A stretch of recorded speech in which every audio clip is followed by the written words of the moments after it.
नमस्कार, सार्थक न्यूज के इस बुलेटिन में आपका स्वागत है। मैं हूं आपके साथ जुनेद और सबसे पहले न्यूज हेडलाइंस। देश में फिर क्रिकेट की लोटी बहार, इंग्लैंड के साथ चेन्नई में हो रहा टेस्ट।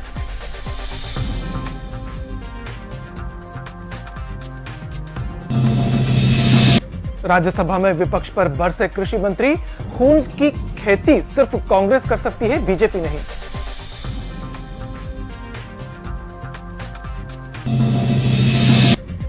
भोपाल में कांग्रेस का महंगाई को लेकर प्रदर्शन, गैस सिलेंडर और पेट्रोल के दाम कम करने की मांग को लेकर रोशनपुरा चौराहे पर प्रदर्शन।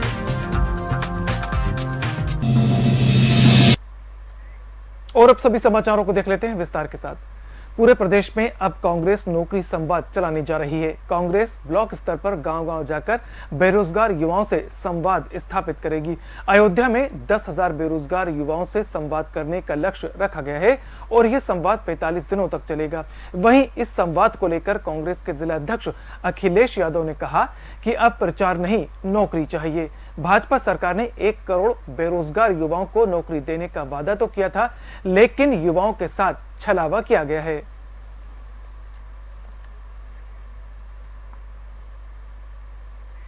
राज्य मंत्री ऊर्जा और अतिरिक्त ऊर्जा स्रोत रमाशंकर सिंह पटेल ने कलेक्ट्रेट में जनपद में संचालित योजनाओं की समीक्षा बैठक की। अधिकारियों को निर्देशित करते हुए प्रभारी मंत्री ने कहा कि जनपद में गतिमान योजनाओं और परियोजनाओं के कार्यों को समय सीमा के अंतर्गत गुणवत्तापूर्ण ढंग से कराना है। इसमें कोई लापरवाही नहीं होनी चाहिए। अधिकारी योजनाओं की रिपोर्टिंग सही ढंग से करें, इसमें फर्जी रिपोर्टिंग नहीं होनी चाहिए। प्रभारी मंत्री ने कृषि अधिकारी को निर्देशित करते हुए कहा कि किसान सम्मान निधि से संबंधित त्रुटियों को अविलंब दूर कराएं।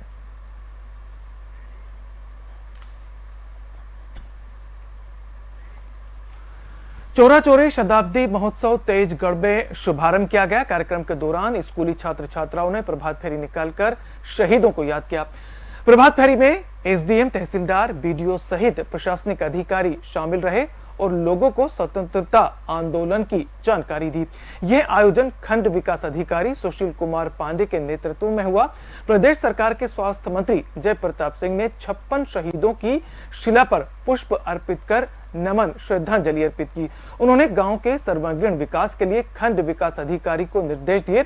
इस कार्यक्रम में स्वास्थ्य मंत्री के साथ जिलाधिकारी दीपक मीणा, पुलिस अधीक्षक समेत जिले के प्रशासनिक अमले के लोग मौजूद रहे।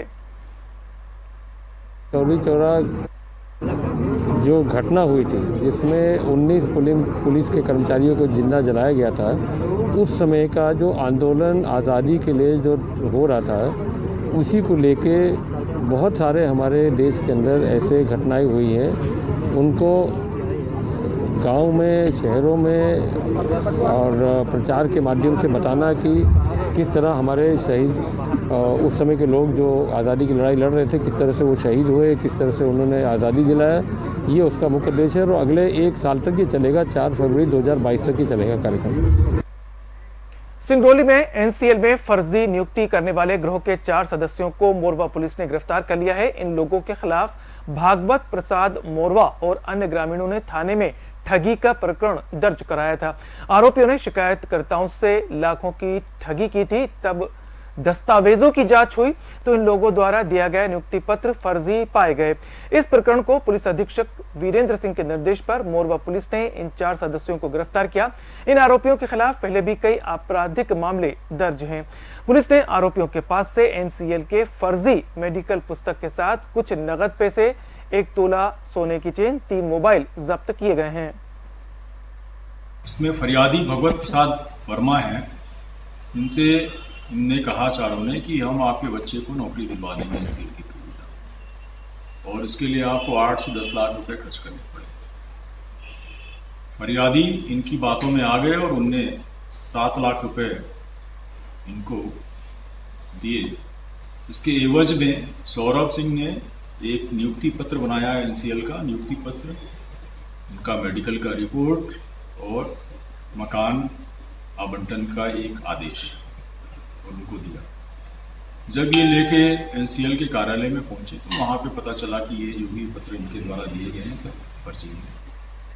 तेंदुखेड़ा थाना के अंतर्गत कठौतिया गांव में करेली एटीएम में लूट का प्रयास करने वाले 3 आरोपियों को तेंदुखेड़ा पुलिस ने धर दबोचा है।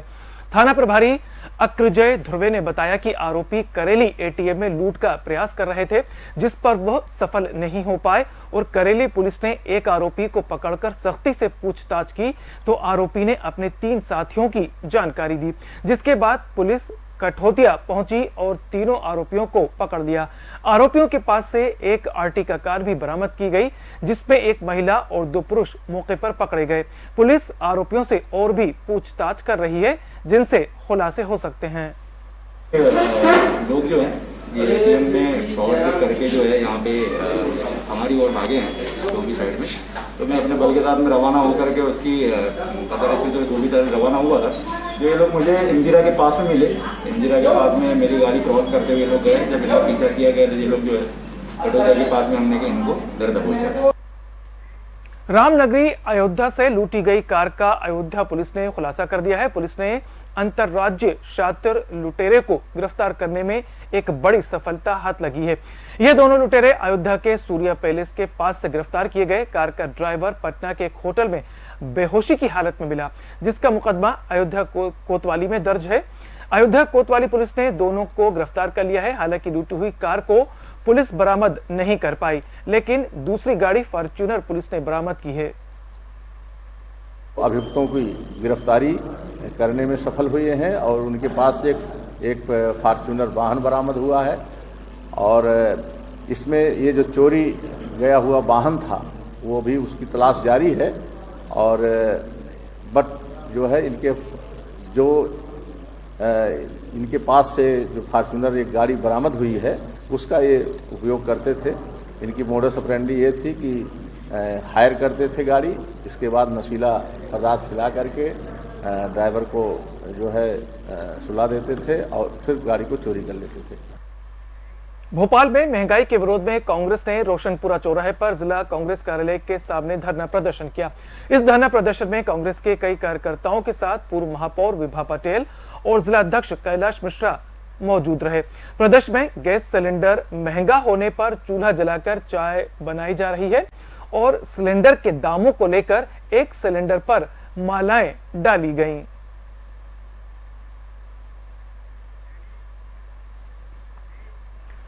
राम मंदिर निर्माण के साथ देश में राम राज्य की स्थापना की मांग को लेकर तमिलनाडु से निकली छत्री यात्रा अयोध्या पहुंची, जहां हिंदू महासभा के नेतृत्व में ढोल नगाड़ों के साथ हनुमानगढ़ी पहुंचे और बजरंग बली को विशाल छतरी अर्पित की गई।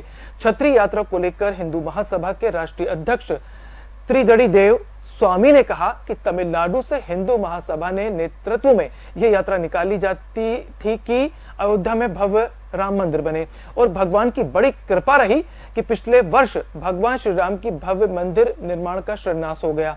उन्होंने कहा कि अब हम लोग का अब नारा यह है कि राजा राम आएंगे, राम राज्य लाएंगे। जिस प्रकार से त्रेता युग में राम राज्य की स्थापना हुई थी, उसी तरह योगी आदित्यनाथ के नेतृत्व में राम राज्य की स्थापना का संकल्प लेकर यहां पर अयोध्या आए हैं। आज छत्री यात्रा जो दक्षिण भारत से चलकर और अयोध्या आई है और हनुमान जी महाराज को ये सुपुर्द किया जाएगा, क्यों कहा जाता है राम द्वारे तुम रखवारे होत ना गए बिन पैसारे। हनुमान जी राजा हैं और राजा के दरबार में हम लोग अपनी हाजिरी हिंदू महासभा के द्वारा ये हाजिरी लगाई जा रही है। हिंदू महासभा के द्वारा ये कार्यक्रम है और हिंदू महासभा ये राम राज्य परिक्रमा छत्री यात्रा जो है हनुमान जी महाराज को सुपुर्द करेगा। यह आज कार्यक्रम है। तमिलनाडु प्रदेश में पूरा छत्री यात्रा घूमते हुए रमेश बाबू जो हमारे अध्यक्ष हैं उनके द्वारा वहाँ पर निकलता था और आकर के सिर्फ रामलला हम आएंगे, मंदिर वहीं बनाएंगे, हनुमान जी से प्रार्थना करते आए हुए हैं।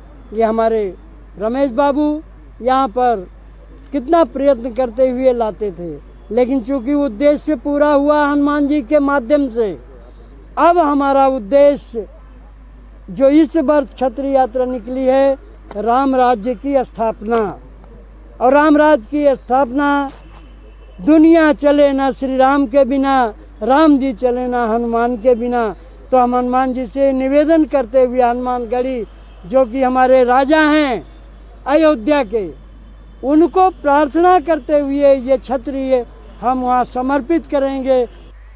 गंजबौसौदा के शासकीय राजीव गांधी जन चिकित्सालय में मरीज निराश होकर लौट रहे हैं। इस हॉस्पिटल का ओपीडी सिर्फ एक डॉक्टर के भरोसे चल रहा है। बता दें कि ओपीडी का समय 9 बजे से 4 बजे तक का है, लेकिन इसका पालन नहीं किया जा रहा। यहाँ के कुछ रूम तो मनमर्जी से अस्पताल के कर्मचारी खोलते हैं। अस्पताल के कर्मचारियों को जब मीडिया की आने की भनक लगी तो आनन फानन में चिकित्सालय के कक्ष खोल दिए गए।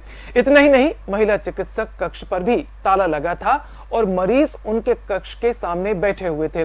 बाद में पता चला कि महिला चिकित्सक डिलीवरी रूम में ही देखती हैं। अब बेचारी महिला कौन बताए कि मैडम कहां बैठी हैं। से मुझे एक शिकायत मिल रही थी ऐसी। एक्चुअली क्या सर्दी का समय है तो यहाँ पर अभी कुछ पेशेंट्स वगैरह कम रहते हैं, तो अभी दो दिन पहले मुझे शिकायत मिली थी। तो ड्यूटी चेंज होने का समय हो रहा था, तो जो डॉक्टर साहब ड्यूटी से जा रहे थे वो भी पोर्च पे ही बाहर खड़े थे। जो डॉक्टर साहब आ रहे थे वो भी पोर्च पे बाहर खड़े थे। जो भी थोड़ा 2-5 मिनट का बात करने में वो चीज़ रही है। बाकी सबको निर्देशित किया जा रहा है कि अपने समय से अपन को आना है, समय से बैठना है, पूरे समय बैठना है। राजधानी भोपाल में निमोनिया जागरूकता अभियान का शुभारंभ किया गया। इस कार्यक्रम में मध्य प्रदेश सरकार के स्वास्थ्य मंत्री प्रभुराम चौधरी, स्वास्थ्य संचालक से लेकर सभी वरिष्ठ अधिकारी सम्मिलित हुए। इस कार्यक्रम की विशेषता यह थी कि इसमें यूनिसेफ के प्रतिनिधि मंडल भी शामिल हुए और उन्होंने यूनिसेफ की तरफ से मलेरिया की रोकथाम और उसके उपचार में यूनिसेफ की तरफ से पूरा सहयोग दिए जाने का आश्वासन दिया। इसके साथ ही उन्होंने निमोनिया को लेकर मध्य प्रदेश में चलाए जा रहे जागरूकता अभियान की प्रशंसा की।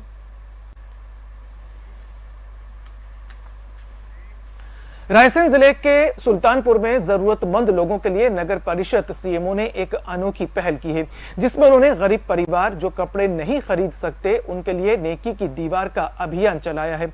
नगर परिषद द्वारा नेकी की दीवार का बोर्ड बस स्टैंड पर लगवा दिया गया है। जिसके पास आवश्यकता से अधिक कपड़े हैं वो वहां पर टांग कर आ सकता है और जिसको भी जरूरत है वो गरीब व्यक्ति वहां से कपड़े ले जा सकता है। जब से सुरेखा जाटव ने नगर परिषद सुल्तानपुर में सीएमओ का पद संभाला है, तब से सुल्तानपुर नगर की दिशा ही बदल गई है। चाहे स्वच्छता अभियान या अतिक्रमण हो, सभी पर चालानी कार्रवाई की जा रही है। वहीं सीएमओ ने नगर वासियों से अपील की है कि वो इस नेकी की दीवार में उनका साथ दें। मैडम, जो आपने नेकी की दीवार सुल्तानपुर नगर में अभियान चलाया, उसके संबंध में आप क्या कहना? कल हम मेरे और जो भी रहवासी आए थे उनके साथ हमने नेकी की दीवार का उद्घाटन किया है, क्योंकि नेकी की दीवार हमने इसलिए बनाई है जो भी ज़रूरतमंद या गरीब हमारे शहर में हैं, जिनको कपड़े या किसी भी तरह की ऐसी आवश्यकता है जो किसी और के अनुपयोग की है, तो वो वहाँ पर रख सकते हैं और जिसकी ज़रूरत है वो उसे ले सकता है। ऐसे मैडम, जैसे आपने शुरुआत की नेकी की दीवार को लेकर, और भी योजनाएं आपके मंथन में चल रही, दिमाग में चल रही, ऐसी योजनाएं और आएंगी क्या नगर में? हाँ, अभी कुछ दिन बाद हम थैला बैंक और बर्तन भंडार बैंक शुरू कर रहे हैं। उसका ये रीज़न रहेगा कि हमारे शहर में क्योंकि कचरा ज़्यादा उत्पन्न होगा तो हमें फेंकने के लिए स्थान भी नहीं मिल पाते हैं। अगर कपड़ा यूज़ करने लगेंगे, कपड़े का थैला यूज़ करेंगे तो पॉलीथीन कम होंगी, और बर्तन के यूज़ करेंगे शादी समारोह में तो डिस्पोजल कम होंगे। ये थीम हमारी रहेगी। ठीक। विदिशा शहर में अतिक्रमण विरोधी मुहिम निरंतर जारी है। कांच मंदिर के पास अतिक्रमण कर बनाई गई पक्की दुकान और शेड को जेसीबी की मदद से धराशायी कर दिया गया। पिछले कई दिनों से लगातार जिला प्रशासन और नगर पालिका अतिक्रमण विरोधी मुहिम चला रही है, जहां पक्के, अस्थायी और कच्चे अतिक्रमण को लगातार गिराने की कार्रवाई की जा रही है। वहीं माधवगंज में इस कार्रवाई के दौरान कई अन्य दुकानदारों ने खुद ही अपने सामान हटाने और निर्माण हटाने की बात कहकर नगर प्रशासन से समय सीमा मांगी है। नहीं, वो तो क्या है, केस हमारे यहाँ तो कुछ नहीं चल रहा है। इसका केस बकायदा आदेश हुआ है नजुल अधिकारी का। इसका खसरा क्रमांक 95 है और 10/21 पे इन्हें अतिक्रमण का प्रयास तोड़ा गया है। बकायदा मेरे पास आदेश मिला है, विधि अनुसार हुआ है। फिलहाल समाचारों में मेरे साथ इतना ही। इजाजत दीजिए, नमस्कार।